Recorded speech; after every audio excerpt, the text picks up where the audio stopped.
Hello, this is Kings of the Ice, a new podcast about figure skating, violating some English pronunciation rules on the way.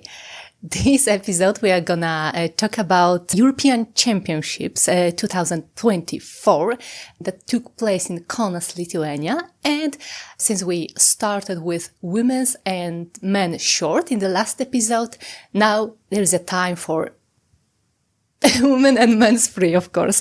It was a dramatic pause, so to keep you interested. And this episode, we are gonna talk about some famous backflip, as probably you already know, about a fun side of Benoît Richaud. Would you believe that? But of course, we have to start from yet another exogenesis by Muse, because as we established, there is no event without exogenesis by Muse. And that would be, a fifth one of the event, not to mention that actually there is a sixth one this season because of Amber Glenn from United States of America, who also uses this. But her interpretation is the best, I would say. And as you know already, she's a newly crowned United States champion.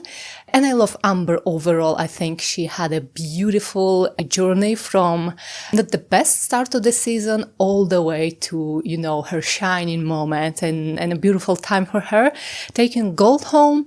But coming back to European Championships, let's go ahead and get started. So it all started with exogenesis. As I said, it was a group number 2, and this time we had a chance to hear it from Andreas Folkesson from Sweden. Then we had Georgi Reshtenko from Czech Republic, and he was worth mentioning because he had the first stable and almost clean performance of the evening, taking the lead at that moment, meaning halfway of group number 2. And then we jump to the biggest surprise of the three. I would say that he was the second biggest surprise of the event in general, after Aleksandr Selevko shining star shooting to the second place. And what I loved about Vladimir Samoilov, who represents Poland but is originally from Russia, he had the most spectacular recovery after a bad start. Unbelievable jumps, really, really stable, and pretty unusual moves like, dramatic slides. And that spins that you never see in men's field. They are more popular amongst women, and they actually prove a great stretch from Vladimir. So well done. And that dramatic entry to the cartwheel, it all made my little Polish heart happy so much. And without this, we had Vladimir shooting to the lead and not cracking even a shade of a little smile. Listening to the results with a straight, serious face. And I'm telling you, his 8th place overall is actually the best for Poland's men since over 30 years. And it was only in 80s when Grzegorz Filipowski medaled at European Championships. So well done, Vladimir. Then we had Thomas Lawrence Gardino Sabati from Spain. And special mention for the music choice that varied from a horse noise throughout the Zorro theme all the way to a country hell. And as a cherry on top of that, it was actually Benoît Richaud himself who choreographed that lovely hot mess. Would you believe? In group number 3, we had Adam Hagara from Slovakia delivering unusual combination of knee entry to triple flip to 3 double axels and a bit awkward fade out at the end of the song, which I personally think should be officially banned. Music fading out has something that, feels a little bit unpolished. As if, you polished all of your looks, the starting position, the ending position, and then you couldn't, even edit music well. It's a pity. It's a shame when a skater had everything in place but the music. So I'd really love to see music edited better. But at that moment, I think the ISU live stream reached 10,000 viewers, something to be very happy about. And also during the ladies event, it was over 16,000. So really well done. And I personally think it was also because of a really great camera work, really great organization of the event. And I have to say that everything, before we continue, I really want to stress that it was so well organized. All of it, like national colors displayed on the ice before each skater's performance, all of the camera work, and both during the event and also during gala, a beautiful kiss and cry, wonderful gala that I'm gonna speak about the next season, and what's most important, the stands full of the people. And I don't really know what contributed to that. I don't know if it was a great PR or tickets being accessible to all of these people, or maybe ticket prices that turned out to be very affordable for people, because, Lithuania isn't a worldwide powerhouse in terms of popularity of figure skating. There is not a big federation or anything like that. They don't have many worldwide popular skaters, but still they managed to pull off an event that looked like it was taking place in Japan. So well done to them.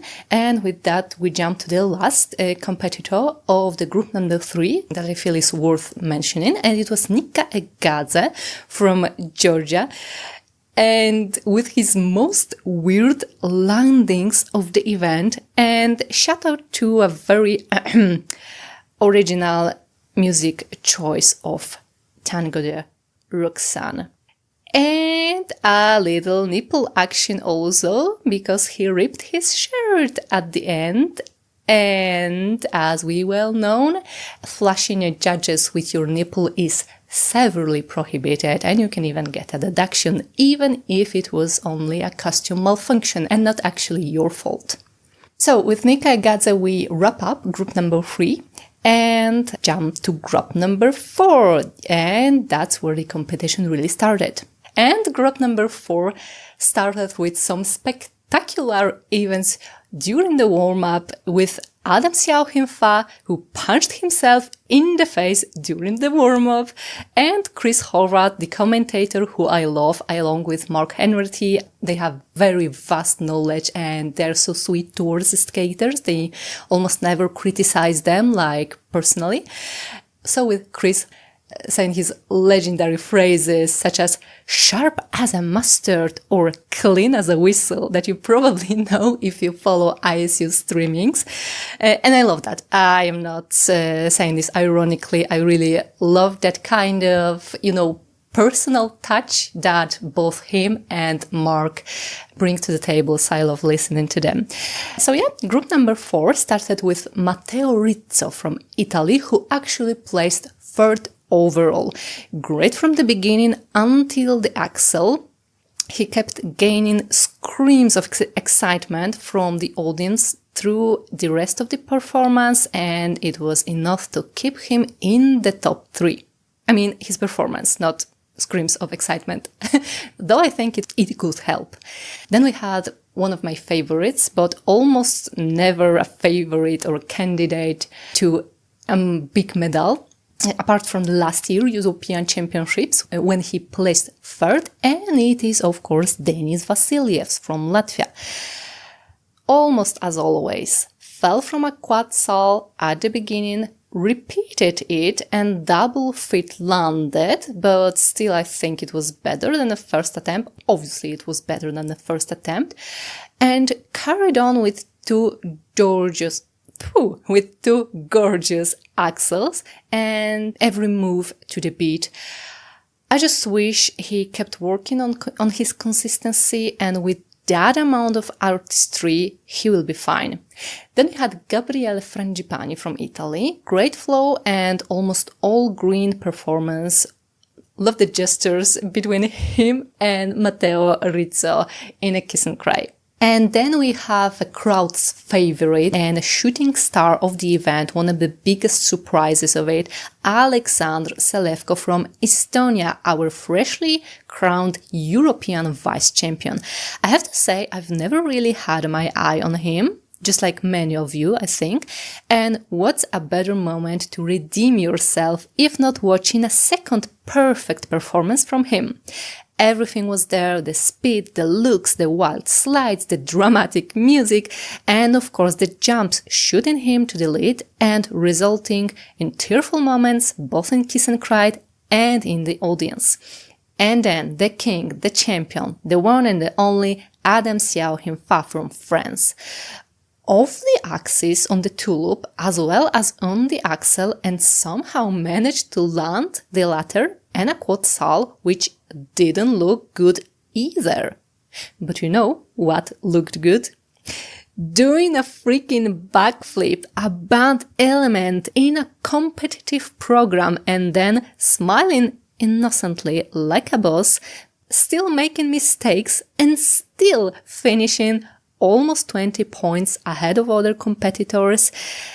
And I also loved how they played French songs during the round of honor after the medal ceremony was done.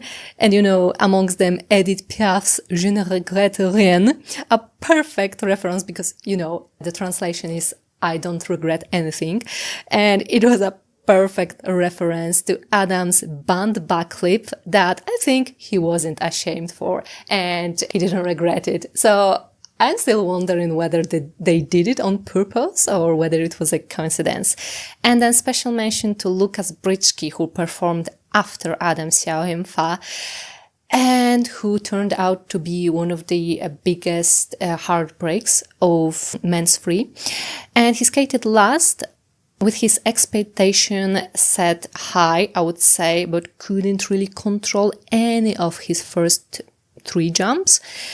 And also doing something unusual, something weird with his hands in the air position, like, I don't know, like not tightening them enough and therefore losing control. I don't know. But anyway, also ending up in 5th place. That I think was a disappointment to him. And now to ladies event, let's skip group number 1 because actually I didn't vibe with any of these performances. Now let's move on to group number 2 and group number 3. In group number 2, I think, of course, one of the most interesting skater was Lara Naki-Gutman from Italy, my quirky girl who started the jumping part with such a speed and grace and managed to sell this unusual Hitchcock program of her again. I think she's so interesting, and I just think that she misses that X factor for the judges. I don't know if it's presentation, step sequences parts, or some choreo to work on, because her jumps are usually stable. Then in group number 3, we have Julia Sauter, new leader after Lara, and Kim Yo-Pond looking like $1 million in her dress. Made a few mistakes though, anyway took the lead short after Julia. Then we had Nella Pelkonen from Finland, and this performance is a good contender for a heartbreak list of the event, as Nella sadly popped or got wrong most of her jumps and couldn't even look at the scores later on. And now to group number 4, with the most expected duel of the evening, the one between Loena Hendrickx and Anastasia Gubanova, defending champion at that moment. So Loena Hendrickx from Belgium, what can you say about the queen? She kept her nerves under control this year, and you could actually see how she has improved her confidence even more, something that kept her from getting the title last year, when I think she lost not to Anastasia, to be honest, but to her mind actually.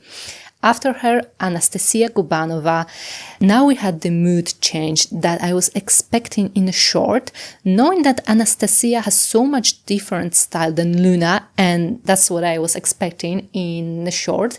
You know, Anastasia in a supple, delicate style. That didn't happen. And now in free, it really showed.